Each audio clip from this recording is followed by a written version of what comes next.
Today on Face the Nation, we're at the public market in Portland, Maine for an exclusive interview with the Vice President. It's been an extraordinary week for Al Gore's presidential campaign. After a series of setbacks, the Vice President ordered a shakeup in his campaign staff, declared himself an underdog, and said he was moving his entire Washington campaign headquarters to Nashville, Tennessee. What is this all about? We'll ask him on Face the Nation.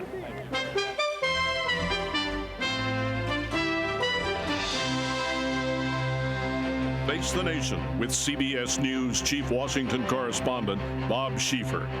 And now from Portland, Maine, Bob Schieffer. And good morning again. Well, fall is coming to New England. The crops are in, as you can see, and the Vice President is here with us in Portland, Maine. We're here because he's here campaigning, and that's what brings us to the public market in Portland. Mr. Vice President, thank you for joining us. Glad to be here, I Bob. See you're out of the blue suit, you're out of the tie. Is this a new Al Gore? No, well, there are not many people in suits and ties here at the public market in Portland, Maine, and I'm taking the campaign and my candidacy right to the grassroots and talking with people about how we can create the kind of future that people want to see for their families. And I'm learning a lot. I'm enjoying it. I'm hearing a lot about the need for better public schools and expanded access to health care. And I think people are really interested in how we can keep our economy strong and growing.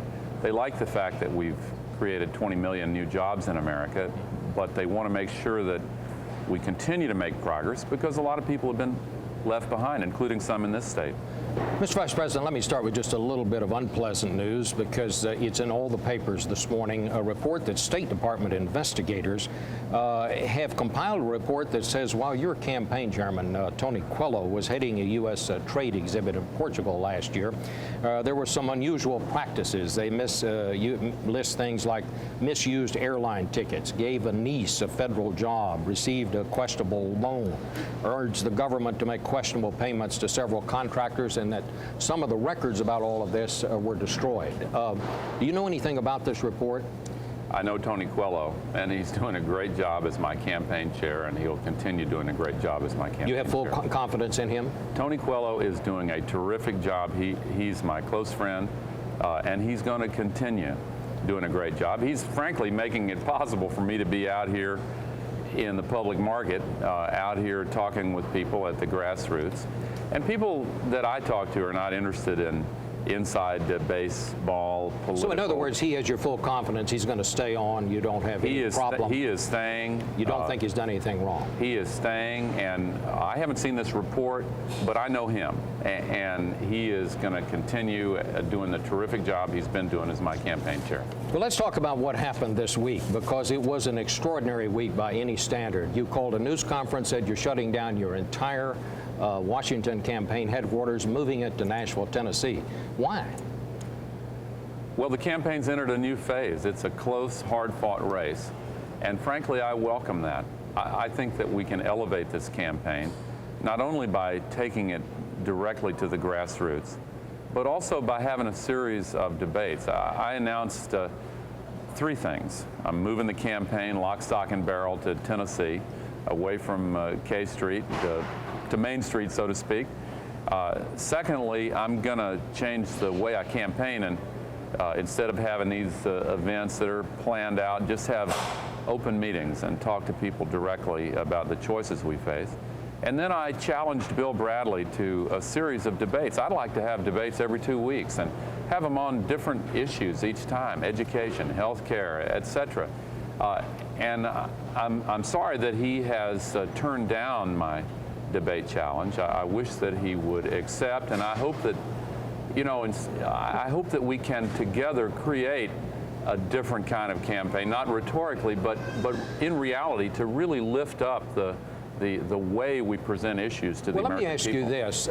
If I should invite you to be on this broadcast to debate Bill Bradley, if I stood back, let the two of you ask questions of each other, and just served as a moderator, would you come on the broadcast and accept that invitation? I've accepted a number of invitations, and I'd like to do it every 2 weeks. Would you do that? Sure. I'd like to. I accepted one that Larry King offered last week, and some of the other networks have offered them.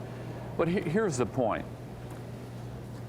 for quite a long time, at least since 1963, we've seen people turning away from our representative democracy. Here we are, the nation that has created this magnificent devotion to democracy and self-government, and yet in our own country, people are turned off by campaigns and negative ads, and we have a chance to have a different approach that will bring people toward our democracy. I think that the year 2000 is going to start a whole new era, and we need to define the choices. Let's talk about this idea of a debate. What are the differences between you and Bill Bradley? Well, first of all, I respect Bill Bradley. He's a friend, former colleague, and I think he's a good person. But there have been two defining moments in the Democratic Party over the last 20 years. One was when Reaganomics was adopted, and when President Reagan asked the Congress to vote up or down on the sweeping cuts in programs to fight child poverty, to try to get health care to people, to improve schools. Bill Bradley voted for Reaganomics. He voted for all those budget cuts. I did not. I've been a part of the effort to try to bring our country out of that time. And the second defining moment was when Newt Gingrich took over the U.S. Congress, and then they tried to enact the Contract for America, so-called. And at that moment, I tried to help rally the troops, the forces of what I regard as progress. And Senator Bradley chose that moment to say that he was going to leave the public arena, said it was broken, and said that he might even run as an independent, which would have elected Bob Dole and would have given the Republicans control of both the Congress and the executive branch. Now, I think at those two defining moments, there were clear differences. But the other differences are ones that shouldn't be brought out in the form of grenades being tossed back and forth. That's the way campaigns have always been run. Why not have debates? And I call upon him directly in this interview to accept my challenge to have a series of debates. High tone, let's pick out a different issue each time. Notify people in advance so that school children, if they want to study up on health care or education that week, let's really roll up our sleeves and get into the stuff of democracy. Let me just ask you this. You say that the campaign is entering a new phase, and clearly the persona you're presenting today, what you're saying about Bill Bradley, makes me believe that is so. But this could not be something you planned. Things were not going well for your campaign.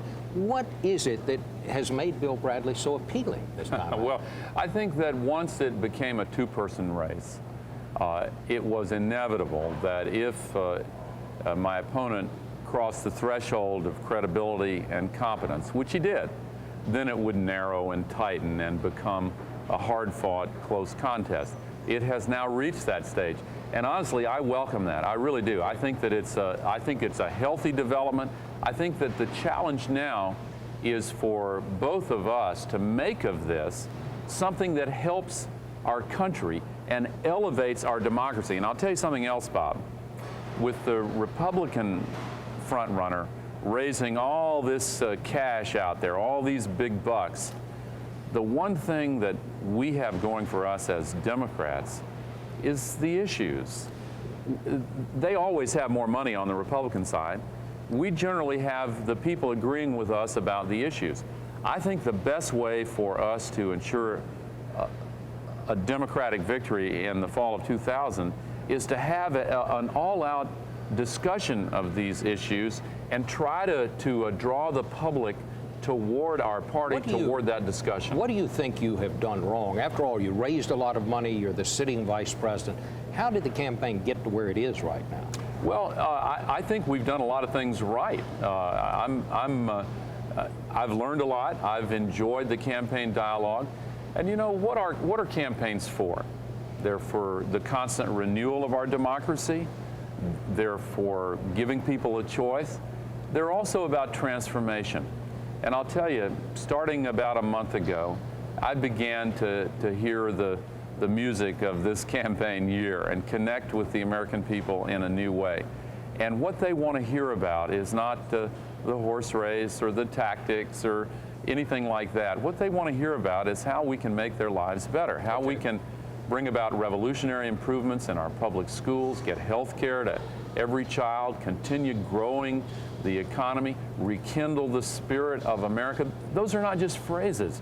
People yearn for that. They want to see a process of transformation of the kind that our founders intended to take place in presidential elections. Okay, we'll talk about those things. Let's take a little break. We'll talk about those things, about George Bush and some of the other issues in this campaign when we come back in just a minute.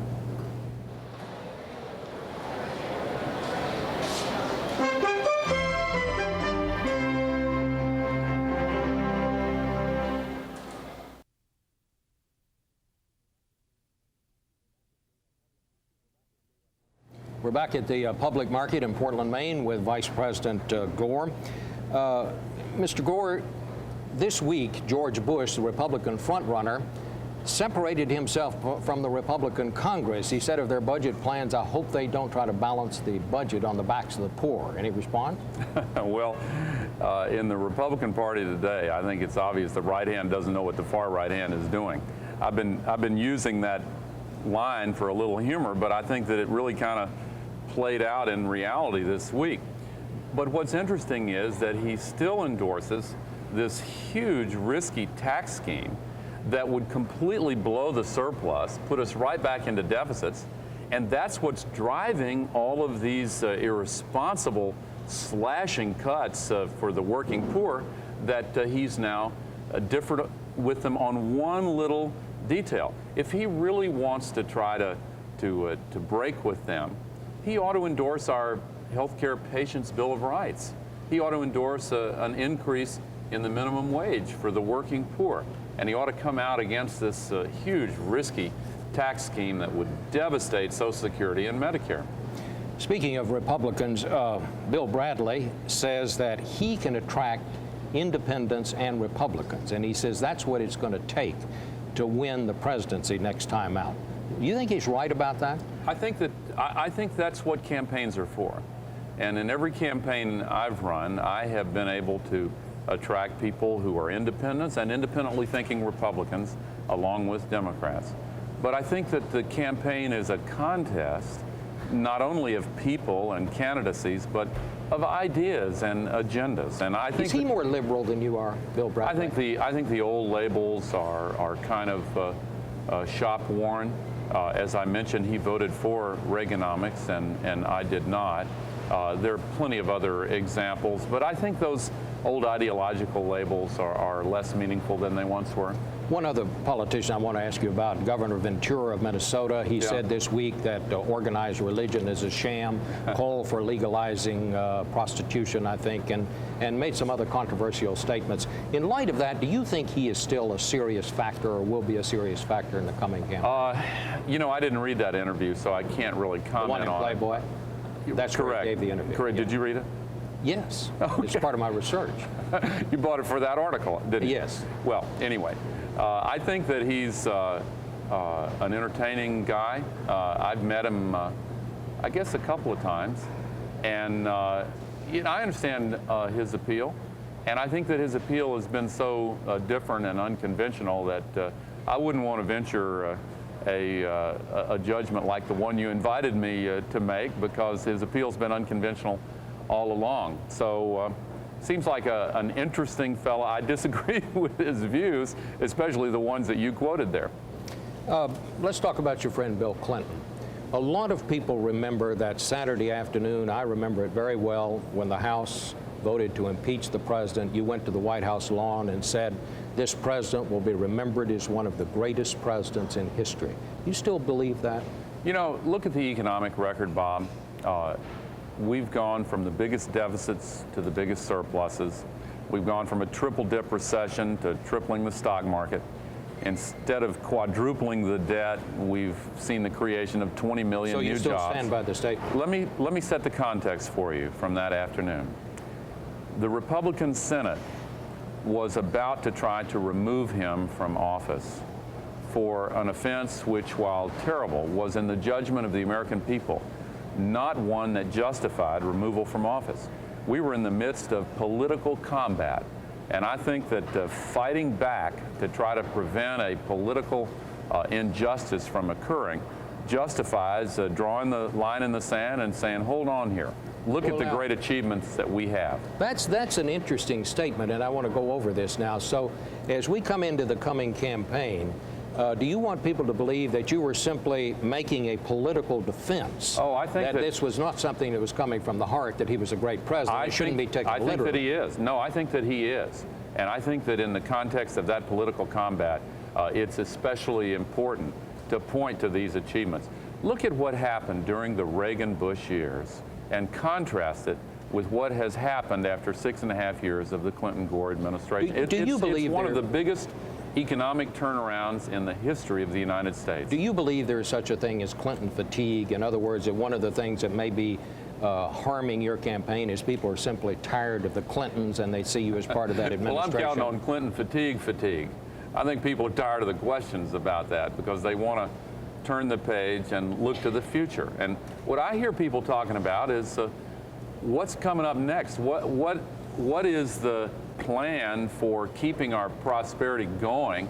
How can we bring change that works for working families? How can we expand access to health care to every child during the next president's term? How can we bring about truly revolutionary improvements in our schools in an information age when it's more important than ever? Do you believe, though, that perhaps the president's behavior may have sort of degraded the office in a sense that he may have lowered the bar to the point that that's the reason a lot of these professional celebrities are saying, well, maybe I ought to run for president?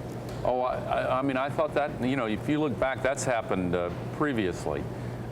As I've said in the past, I do think that he damaged the office, but I think that he's recovered from that. And I think that the American people put that in a broader perspective.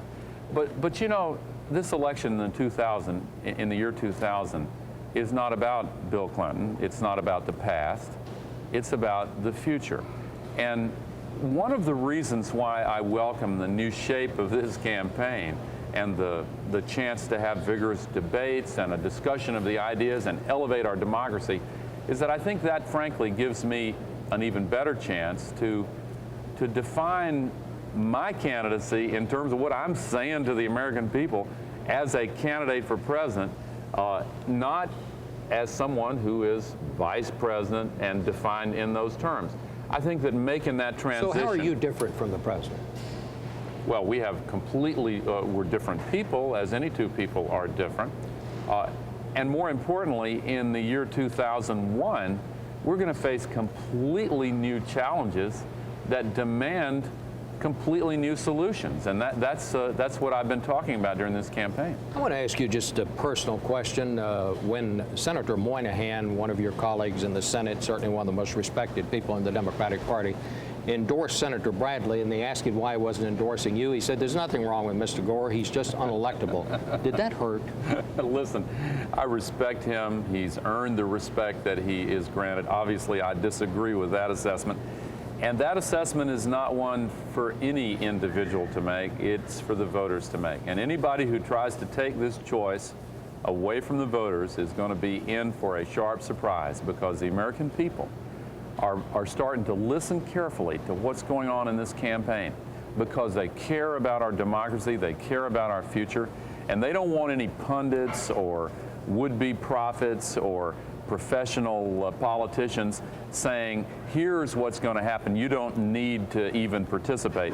The American people are going to take this campaign back for themselves, and they're going to make the decision about who's best to lead this country in the future. You know, I was very touched when you made a speech at the Democratic Convention when you talked about your sister dying of lung cancer, and you said you intended to pour your heart into stopping people from smoking, words to that effect. And then this year, you hired as your top media advisor a man who was the chief strategist for the tobacco companies and designed their campaign ad, the purpose of which was to kill the anti-smoking legislation. Why did you do that? He severed all connections with that firm, and he's moving to Nashville And, you know, again, this is inside baseball. If I may interrupt, Mr. Vice President, as a matter of fact, I understand that he didn't sever all connections until last week when the New York Times asked him if he was still connected with it, that he had been making commercials that could be used to try to dissuade the government from filing suit against the tobacco companies. That was long in the past, and he severed any connection with those clients immediately when I hired him, and now he's severed the last connection with the company. But see, this is all inside baseball. Well, I mean, some really. of these. I mean, that's not really, because does that mean that you might put someone from the tobacco industry in your cabinet? No, it doesn't. And you know, people who are professionals in helping you with accounting or helping you with some other professional task, what clients they had in the past. I mean, people don't care about that. People care about what is the agenda, what are the issues, what are your opinions. How are we going to make this a better country and bring change that works for working families? And there we stop. Thank you very much, Mr. Vice President, You're welcome. for being with us. We'll be back with the final word in just a second.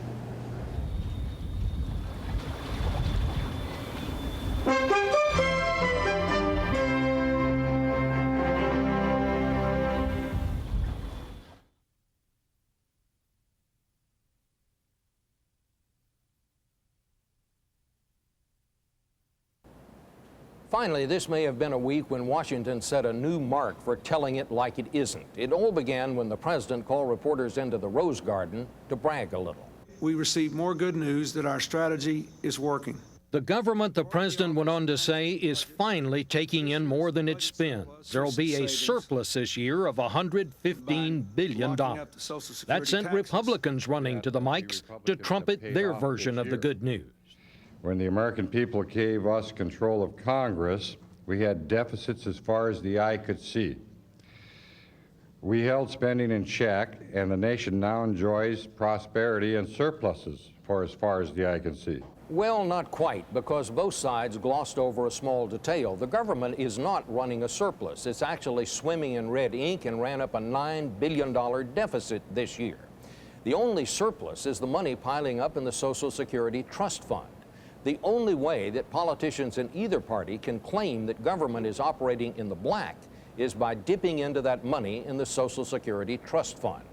Just a little something to remember the next time you hear one of them promise they'll only use Social Security money for Social Security. That's our broadcast from Portland, Maine. We'll be back in Washington next week with another edition of Face the Nation.